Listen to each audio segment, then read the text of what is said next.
नमस्कार दोस्तों बात करते हैं पावर स्टार पवन सिंह के बारे में। दोस्तों पावर स्टार पवन सिंह एक बार फिर से महा रिकॉर्ड बना दिए हैं। दोस्तों पावर स्टार पवन सिंह का हाल फिलहाल में गाना आया था रुमाल वाला।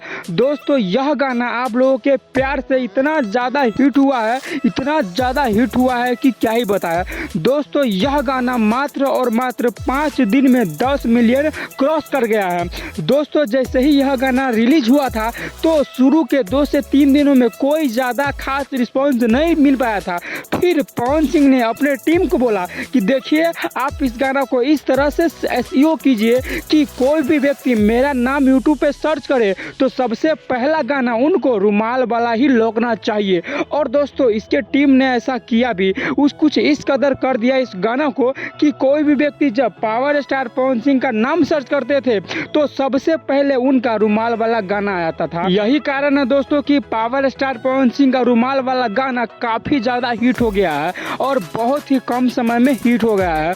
दोस्तों यह सब सिर्फ और सिर्फ आप लोगों के प्यार के वजह से ऐसा हुआ है। दोस्तों अगर आप लोग पावर स्टार पवन सिंह का फैन है तो ऐसा ही पावर स्टार पवन सिंह को प्यार करते रहिएगा और साथ साथ मुझे भी आप लोग प्यार करते रहिएगा। और अगर आप लोग मेरे चैनल पर नए हैं तो मेरे चैनल को सब्सक्राइब कर लीजिए और वीडियो को लाइक कर दीजिए ताकि मेरा हर एक वीडियो सबसे पहले आप देख पाए और सबसे पहले भोजपुरी का जानकारी आपके पास आ जाए।